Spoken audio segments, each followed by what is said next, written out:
Capítulo 12. El abandono del pecado. Por esto podréis saber si un hombre se arrepiente de sus pecados.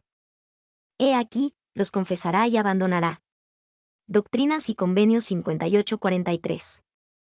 Hay una prueba decisiva del arrepentimiento, a saber, el abandono del pecado.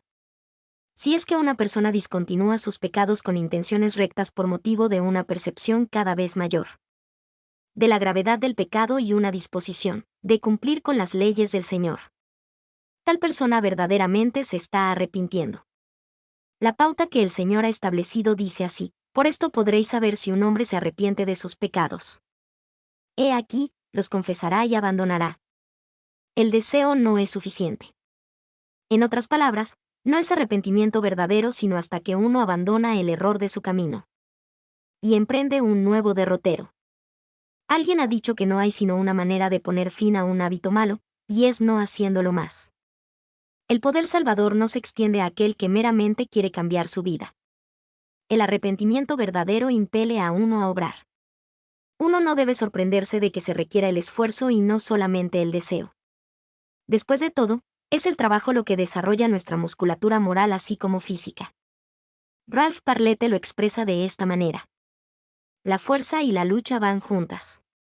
El galardón supremo de la lucha es la fuerza. La vida es una batalla, y el gozo mayor es triunfar. La prosecución de las cosas fáciles debilita al hombre. No os proveáis de poder y esperanzas superiores solo para rehuir la responsabilidad y el trabajo. No se puede hacer. Es por seguir el trayecto de menor resistencia por lo que los ríos y los hombres andan por vías torcidas. No basta con la intención. Tampoco es completo el arrepentimiento cuando uno meramente intenta abandonar el pecado. Intentarlo con una actitud y esfuerzos débiles es asegurar el fracaso frente a los potentes esfuerzos resistentes de Satanás. Lo que hace falta es acción resuelta. Tal vez una anécdota ilustrará el punto. Un oficial militar llamó a un soldado y le mandó que llevara un mensaje a otro oficial. El soldado saludó y dijo: sí, señor, enseguida voy a intentarlo. A esto el oficial respondió: no quiero que lo intente. Quiero que entregue este mensaje. Algo abochornado, el soldado le contestó: sí, señor, haré lo mejor que pueda. El oficial, a su vez disgustado, se expresó con cierto vigor: no quiero que lo intente y no quiero que haga lo mejor que pueda. Lo que quiero es que entregue este mensaje. Entonces el joven soldado, cuadrándose de hombros, encaró el asunto en forma espléndida. Según pensó él, cuando nuevamente saludó y dijo: sí, señor, lo haré o moriré. Al oír esto, el oficial bien irritado le dijo: no quiero que muera, ni tampoco quiero que meramente haga lo mejor que pueda, ni quiero que lo intente. Mire, lo que le pido es razonable, el mensaje es importante, la distancia no es mucha. Usted no está incapacitado, usted puede hacer lo que he ordenado. Ahora dé media vuelta y cumpla con su misión. Es normal que los niños intenten. Se caen y se ponen de pie numerosas ocasiones, antes que puedan sentirse seguros de sus pasos. Sin embargo, los adultos, que ya han pasado por estas etapas de aprendizaje, deben determinar lo que van a hacer, y entonces proceder a efectuarlo. Intentar es débil. Hacer lo mejor que yo pueda carece de fuerza. Siempre debemos actuar mejor de lo que podemos. Esto es verdad en todo aspecto de la vida. Tenemos un compañero que ha prometido: pedid, y se os dará; buscad, y hallaréis; llamad, y se os abrirá. Mateo 7:7. Con la inspiración del Señor podemos elevarnos sobre nuestras fuerzas individuales. Extendernos mucho más allá de nuestra propia potencialidad personal. No hay perdón sin el arrepentimiento. A menudo no se entiende esta relación entre el esfuerzo y el arrepentimiento que logra el perdón del Señor. En mi niñez, nos presentaron unas lecciones en la escuela dominical sobre el 8º capítulo de Juan, donde aprendimos acerca de la mujer que habían echado a los pies del Redentor para que la juzgara. Mi amable maestra de la escuela dominical encomió al Señor por haber perdonado a la mujer. Ella no entendía la imposibilidad de este acto. En todos los años que han transcurrido desde entonces, repetidas veces he oído a personas alabar al Señor por su misericordia al perdonar a la mujer adúltera. Este ejemplo se ha empleado en numerosas ocasiones para mostrar cuán fácilmente uno puede recibir el perdón de un magno pecado. Sin embargo, ¿perdonó el Señor a la mujer? ¿Podía él perdonarla? No parece haber evidencia alguna de tal perdón. Lo que le mandó fue: vete, y no peques más. Estaba instruyendo a la mujer pecadora que fuera, abandonara su mala vida. No pecara más y transformara su vida. Estaba diciendo: ve, mujer, y comienza tu arrepentimiento, y le estaba indicando el paso inicial. A saber, que abandonara sus transgresiones. Amulek, el profeta del Señor, había dicho enfáticamente: no podéis salvaros en vuestros pecados. Fue este mismo Señor Jesucristo el que formuló las leyes, y él debe observarlas. Consiguientemente, ¿cómo podía haber perdonado a la mujer en su grave pecado? Cuando ella hubiera tenido tiempo de arrepentirse. Cuando hubiera abandonado sus malos caminos y malas compañías. Cuando hubiera hecho toda la restitución que le fuera posible. Cuando hubiera mostrado por sus obras y su cumplimiento de los mandamientos que ella había renacido. Y era una nueva criatura. Cuando hubiera hecho todas estas cosas, el perdón del Salvador podría cubrirla, y reclamarla, y darle paz. Otro concepto errado es que le fueron perdonados sus pecados al ladrón sobre la cruz, cuando el Cristo moribundo declaró: hoy estarás conmigo en el paraíso. Lucas 23:43. ¿Cómo iba a perdonar el Señor a un malhechor? Había quebrantado las leyes. Ninguna duda había en cuanto a la culpabilidad de los dos reos. Pues uno de ellos había confesado voluntariamente que eran culpables. El Señor no puede salvar a los hombres en sus pecados, sino únicamente de sus pecados. Y esto solo cuando han manifestado arrepentimiento verdadero. Es verdad que uno de los ladrones manifestó cierta compasión. Si lo hizo por el interés nacido de la esperanza, no estamos seguros. Estaba confesando, pero ¿cómo podía abandonar sus prácticas perversas? Cuando los muros de la prisión impedían la comisión de malos hechos, ¿cómo podía restaurar los bienes robados estando sobre la cruz? ¿Cómo podía, según lo requerido por Juan el Bautista, hacer frutos dignos de arrepentimiento? ¿Cómo podía vivir de acuerdo con los mandamientos del Señor, asistir a sus reuniones, pagar sus diezmos, prestar servicio a sus semejantes? Todo esto toma tiempo, y tiempo era lo que se le estaba acabando rápidamente. Ninguna cosa inmunda puede entrar en el reino de los cielos. Este concepto se repite numerosas veces en todas las Escrituras, y es una verdad fundamental. Podemos estar seguros de que son comparables las instrucciones del Salvador al ladrón sobre la cruz. Y su amonestación a la mujer tomada en adulterio: ve, y transfórmate, y arrepiéntete. Con el transcurso de las horas, la vida del ladrón fenecería y su espíritu abandonaría el cuerpo inerte. E iría al mundo de los espíritus, donde Cristo iba a organizar su programa misional. Primera de Pedro 3:18-20, 4:6.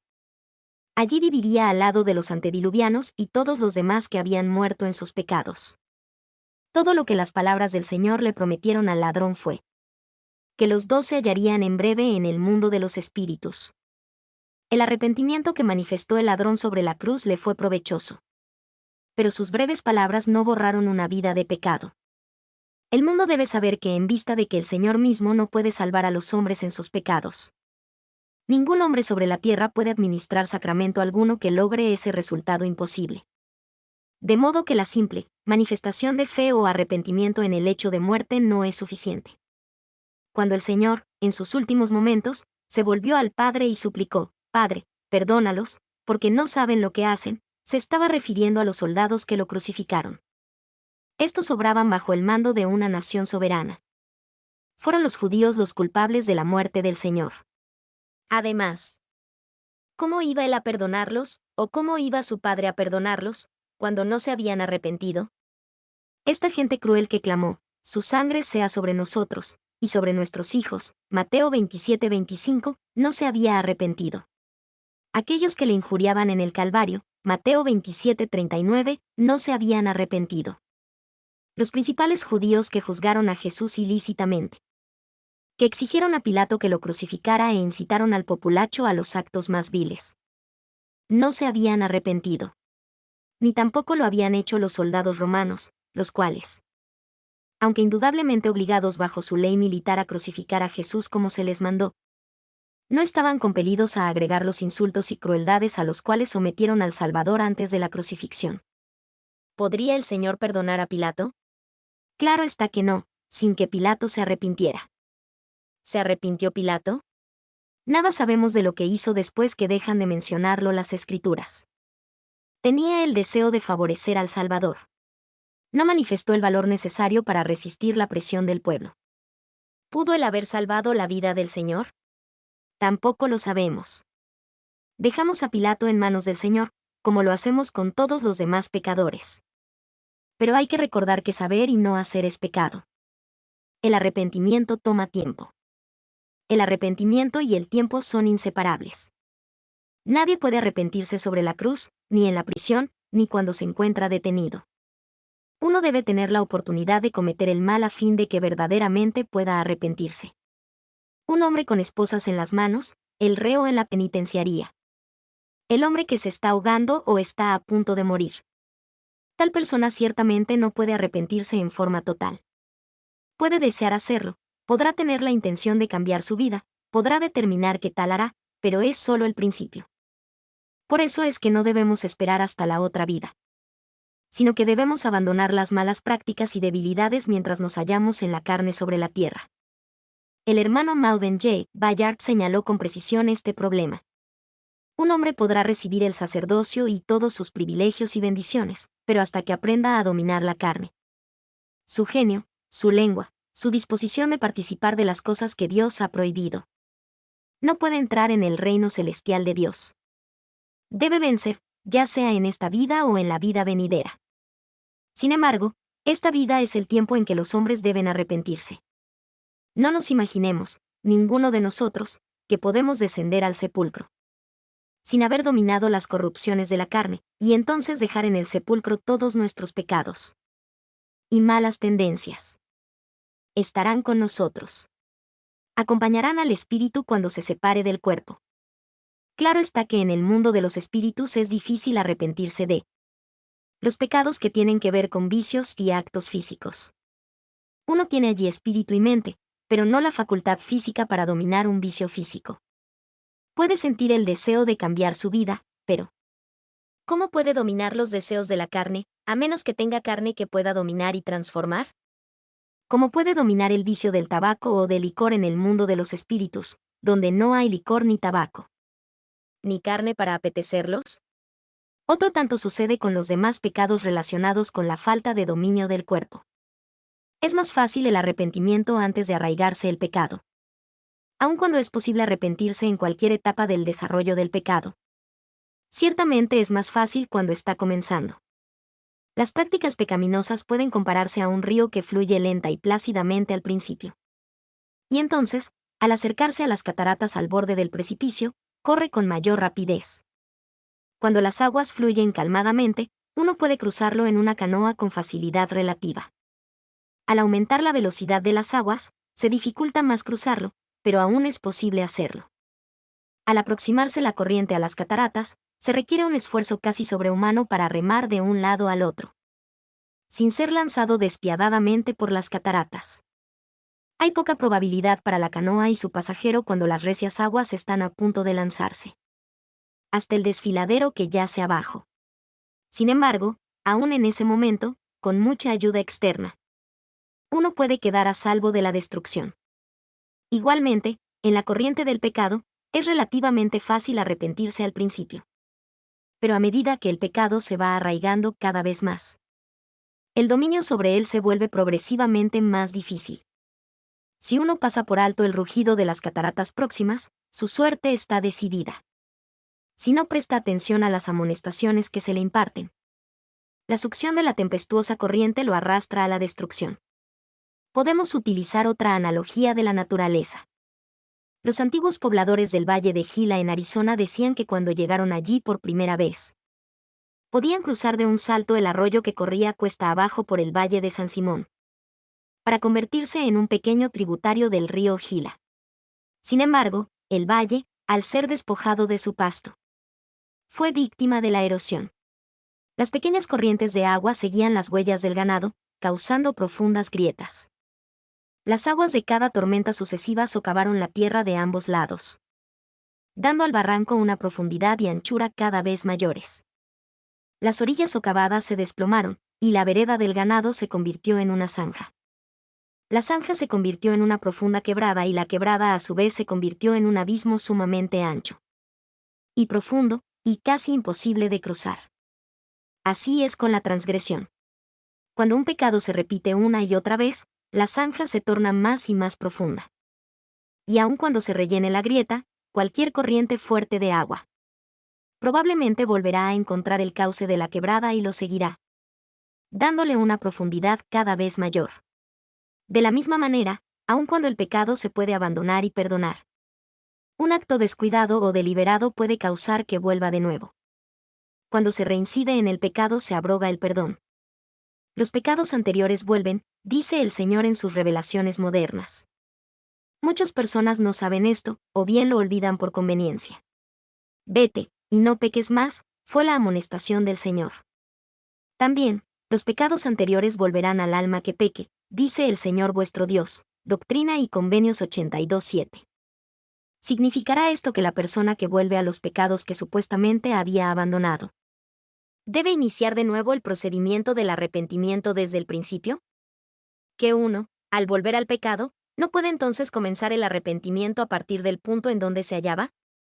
Volver al pecado es de lo más destructivo que puede sobrevenir a la moral del individuo, y da a Satanás más poder sobre su víctima.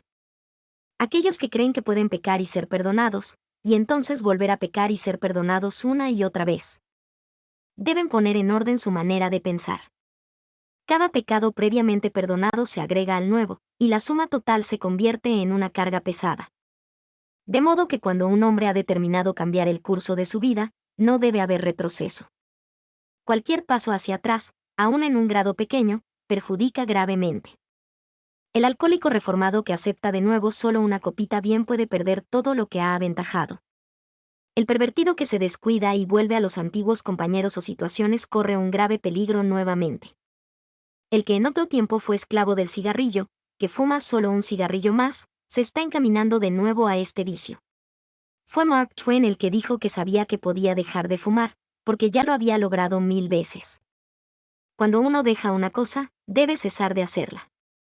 Por regla general, aquellos que intentan dejar de hacer algo paulatinamente descubren que es una tarea imposible. Un hombre que había sido esclavo del alcohol la mayor parte de su vida adulta se convenció, por medio de los varios programas de la iglesia, que debía dejar el vicio y prepararse para el programa del templo. Tras un gran esfuerzo dejó de beber. Se mudó a un sitio muy retirado del lugar donde vivían sus amigos, con quienes solía beber, y aun cuando su cuerpo padecía dolor, y gruñía, y ansiaba el estimulante del cual por tan largo tiempo había dependido, el hombre por último dominó. Concurría a todas sus reuniones en la iglesia y estaba pagando sus diezmos. Sus nuevos amigos en la iglesia parecían fortalecerlo. Se sentía bien en esta nueva actividad, y la vida era hermosa. Su esposa rebosaba de alegría porque toda la familia ahora siempre estaba junta. Era lo que había soñado toda su vida conyugal. Recibieron sus recomendaciones para el templo, llegó el día feliz y viajaron hasta la ciudad donde se hallaba el templo, para efectuar este magno acontecimiento. Llegaron temprano, y se separaron para hacer algunas compras. Tocó la casualidad de que el esposo se encontró con algunos de sus viejos amigos, los cuales lo invitaron a que los acompañara a la taberna. Les dijo que no podía, que tenía otras cosas importantes que hacer. Bueno, podía beberse un refresco, le instaron. Con las mejores intenciones finalmente aceptó, más para cuando quedó de verse con su esposa en el templo. Se hallaba tan incapacitado, que la familia volvió a casa avergonzada, apesadumbrada y decepcionada. Pasaron los meses, se había efectuado una nueva reformación y otra vez se hallaba en condición de ir al templo. Desafortunadamente se repitió la experiencia anterior. Sabía que ahora sí tenía la fuerza suficiente para resistir. Pero de nuevo fue necesario postergar la oportunidad para entrar en el templo. Lamentablemente falleció antes que pudiera lograrse otra reformación. Habiéndome criado en el campo, sabía que cuando se salían los puercos, lo primero que yo debía hacer era examinar el sitio por donde se habían escapado previamente. Cuando la vaca se salía del campo en busca de pasto más apetitoso en otras partes, yo sabía a dónde ir primero para buscar el lugar por el cual se había salido. Lo más probable sería el mismo sitio por donde había brincado el cerco la vez pasada, o donde el cerco estaba roto. En igual manera, el diablo sabe dónde tentar, dónde asestar sus golpes fatales. Él halla el sitio vulnerable. Donde uno previamente fue débil es donde más fácilmente puede ser tentado la siguiente vez. Al abandonar el pecado uno no solamente puede desear condiciones mejores, debe causarlas. Tal vez tenga necesidad de aborrecer las ropas contaminadas y tener repugnancia al pecado. No solo debe estar seguro de que ha abandonado el pecado, sino de que ha alterado las situaciones que rodean el pecado. Debe evitar los lugares, condiciones y circunstancias donde se efectuó el pecado, porque estos podrían incubarlo de nuevo con suma facilidad. Debe abandonar a las personas con quienes se cometió el pecado. Tal vez no llegue a aborrecer a las personas involucradas, pero debe evitarlas junto con todo aquello que se relacione con el pecado. Debe deshacerse de toda la correspondencia, regalitos y cosas que le hagan evocar aquellos días y aquellos tiempos. Debe olvidar domicilios, números de teléfonos, personas y situaciones relacionadas con el pasado pecaminoso. Y construir una vida nueva. Debe eliminar cualquier cosa que pueda despertar en él recuerdos de lo pasado. ¿Significa esto que el hombre que ha dejado de fumar o beber licores o cometer pecados sexuales encuentra su vida vacía por un tiempo? Las cosas que lo atraían y que lo intrigaban y ocupaban sus pensamientos han desaparecido. Y un reemplazamiento adecuado todavía no ha llenado ese hueco. Esta es la oportunidad de Satanás. El hombre da el primer paso, pero puede descubrir que la falta de los vicios de ayer es tan grande, que se siente incitado a volver a sus malos caminos, y su situación empeora infinitamente. El Salvador estaba pensando en esta clase de situación cuando dijo: cuando el espíritu inmundo sale del hombre, anda por lugares secos, buscando reposo, y no hallándolo, dice: volveré a mi casa de donde salí. Y cuando llega, la halla barrida y adornada. Entonces va, y toma a otros 7 espíritus peores que él, y entrados moran allí, y el postrer estado de aquel hombre viene a ser peor que el primero. Lucas 11, 24 al 26. El triunfo en la lucha para abandonar el pecado depende de una vigilancia constante. La importancia de esta precaución también se ejemplifica en la historia de mi manzano. El césped había llegado hasta debajo de este árbol favorecido, el único que quedó después de haberse removido todos los demás árboles. Al podarse el manzano, un extremo puntiagudo de una de las ramas inferiores quedó escondido parcialmente entre las hojas. El nuevo césped había crecido bien, y llegó el tiempo de cortarlo. Después de haber dado varias vueltas con la máquina cortadora de césped, llegué al árbol y choqué con el extremo puntiagudo de la rama. Al recibir el golpe en la frente, tambaleé y caí al suelo. Después de reponerme, me dije a mí mismo: ¡qué estupidez! Nunca más me volverá a suceder. Seguí cortando el césped el resto del verano, y tenía presente el árbol y evitaba la rama ofensora. Entonces llegó y pasó el invierno, y con la vuelta de la primavera se hizo necesario cuidar del jardín.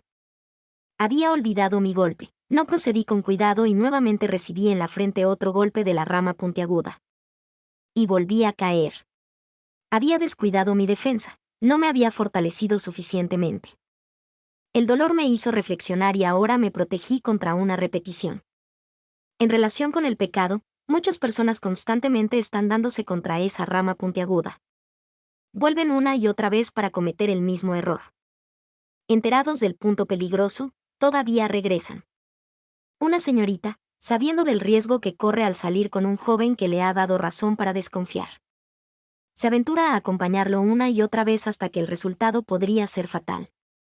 La persona que se casó fuera de la iglesia, y cuyo matrimonio fracasó, vuelve para casarse nuevamente fuera de la iglesia y del templo, sin haber aprendido mucho. Después de un tiempo, la frente no volverá a sanar.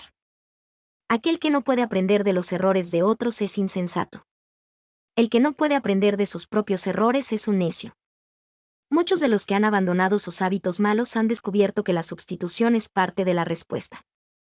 Y han vencido un hábito malo reemplazándolo con un hábito bueno o inofensivo. Un ejemplo clásico es abandonar la propensión a masticar tabaco mientras se habitúa a mascar chicle.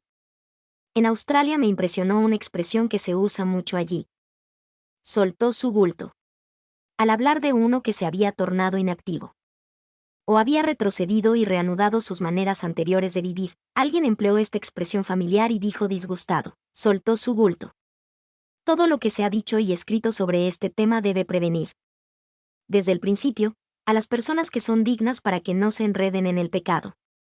Pero no se debe interpretar en el sentido de que es inútil empezar de nuevo cuando uno ha reincidido en el pecado. Siendo un Dios en embrión, con las semillas de la divinidad nítidamente depositadas en él, y con el poder de finalmente llegar a ser un Dios, no hay necesidad de que el hombre se desespere. No debe darse por vencido. Si ha tenido problemas y se ha salido de la vía de la rectitud y de la justicia, debe frenar su desliz y volverse y transformarse. Debe empezar de nuevo. Si se resbala, debe recuperar su equilibrio y protegerse de nuevos deslices. Y no volver más al pecado. Si en su debilidad fracasa una vez tras otra, ni así debe perder la esperanza, sino procurar que cada esfuerzo nuevo sea más fuerte que el anterior. Las debilidades humanas parecen causar que la gente olvide lo pasado. Habiendo estado en un tiempo bajo la esclavitud del pecado, y finalmente habiéndose librado del yugo, muchos se sienten profundamente compungidos por un tiempo, y transforman sus vidas para poder cumplir con todos los requisitos del perdón. Sin embargo, el tiempo tiene su manera de ir borrando las impresiones, y algunos caen nuevamente en el pecado. Mas si el justo se apartare de su justicia y cometiere maldad, e hiciere conforme a todas las abominaciones que el impío hizo, ¿vivirá él? Ninguna de las justicias que hizo le serán tenidas en cuenta, por su rebelión con que prevaricó. Y por el pecado que cometió, por ello morirá. Ezequiel 18:24. Satanás quiere a los que dirigen en la iglesia. Cuán lamentable es la ocasión en que los hombres, a quienes se ha concedido mucho conocimiento, muchas ministraciones del Espíritu, aun visiones celestiales, se apartan entonces de su rectitud. Tenemos los lastimosos ejemplos de muchos hombres en los primeros días de la Iglesia, que estaban destinados a altos nombramientos y grandes recompensas. Pero quienes se enemistaron, abandonaron la fe y se apartaron de todo lo que podía santificarlos y darles la vida eterna. Uno de estos ejemplos fue Oliverio Cowdery, el cual compartió algunas de las más notables de todas las bendiciones que han llegado al hombre sobre la tierra. Por razones que a él le parecieron suficientes, se separó de los hermanos y de la iglesia que progresaba rápidamente. Después de permanecer alejado por mucho tiempo, el profeta José se compadeció y deseó que volviera. Dirigiéndose a sus hermanos, el miércoles 19 de abril de 1843, José Smith escribió en su diario: Escribid a Oliverio Cowdery y preguntadle si no está hastiado de comer la hoja más bien que el maíz. Si no se encuentra ya casi dispuesto para volver, vestirse con ropas de justicia y subir a Jerusalén. Orson Ide lo necesita. Se escribió una carta conforme a lo indicado. Sin embargo, este gran hombre que había recibido más de una docena de revelaciones del Señor dirigidas a él, y otras tantas en las que se hacía referencia a él, y había recibido visitantes celestiales en muchas ocasiones, menospreció sus bendiciones y oportunidades. Lucifer quiere ganarse a toda persona buena. Aún tentó al Salvador, según los registros, por lo menos en 3 ocasiones. Tenía puesta la mirada en el apóstol Pedro, el cual en breve iba a ser el principal en el mundo de rectitud. El Señor amonestó a Pedro que se cuidara, porque, dijo él: Simón, Simón, he aquí Satanás os ha pedido para zarandearos como a trigo. Pero yo he rogado por ti, que tu fe no falte, y tú, una vez vuelto, confirma a tus hermanos. Lucas 22:31-32. Satanás anda tras todos los hombres, pero en particular está ansioso de atraerse a los hombres principales que ejercen influencia. Tal vez se esfuerce mucho más por ganarse a hombres con altos cargos, que pueden persuadir a muchos otros a no convertirse en siervos de Satanás. Parece que los misioneros son su blanco especial. El joven va a pasar 2 años exclusivamente en la obra de convertir a la gente del error a la verdad, de enseñar a los hombres a dejar de trabajar para Lucifer y servir al Señor, de traer a la persona de las tinieblas, donde es más vulnerable, a la luz, donde hay una medida de protección y donde pueden desarrollarse nuevas fuerzas. Satanás tiene interés especial en todos estos obreros. Podemos lograr lo que queramos, aun cuando se admite que no es fácil cambiar uno su vida de lo malo a lo bueno. No podemos recalcar demasiado el hecho de que toda persona dotada de facultades normales puede lograrlo. El elder Richard L. Evans ha dicho: en la vida no se puede recorrer por segunda vez ningún camino tal como en otro tiempo existió. No podemos empezar donde estábamos. Sin embargo, podemos comenzar donde estamos. Y en una eternidad de existencia este es un hecho que reasegura: no hay prácticamente ninguna cosa de la que un hombre no pueda apartarse, si realmente quiere. No hay prácticamente ningún mal hábito que no pueda abandonar, si sinceramente dispone su voluntad para lograrlo. La llave consiste en disponer la voluntad. Debe haber resolución y determinación. La discontinuación del pecado debe ser permanente. La voluntad para obrar debe ser fuerte y conservarse fuerte. Se dice que fue Napoleón quien compuso esta frase: es segura la derrota del que teme ser vencido. Si uno teme que no puede triunfar, si no hace más que intentarlo, bien puede fracasar. Alguien nos ha dado esta verdad. La altura del éxito de un hombre se mide por su autodominio, la profundidad de su fracaso, por su propio abandono. No hay ninguna otra limitación en una u otra dirección, y esta ley es la expresión de la justicia eterna. El que no puede establecer un dominio sobre sí mismo, ningún dominio tendrá sobre los demás. Aquel que se domina a sí mismo, será rey. El espíritu ayuda al compungido. El apóstol Santiago dio esta receta para vencer: someteos, pues, a Dios, resistid al diablo, y huirá de vosotros. Para abandonar lo malo, transformar la vida, cambiar la personalidad. Ahormar el carácter o volver a ahormarlo, necesitamos la ayuda del Señor. Y podemos estar seguros de recibirla si cumplimos con nuestra parte. El hombre que depende fuertemente de su Señor se convierte en el amo de sí mismo. Y puede efectuar cualquier cosa que emprenda, sea obtener las planchas de bronce, construir un barco, vencer algún vicio o conquistar una transgresión profundamente arraigada.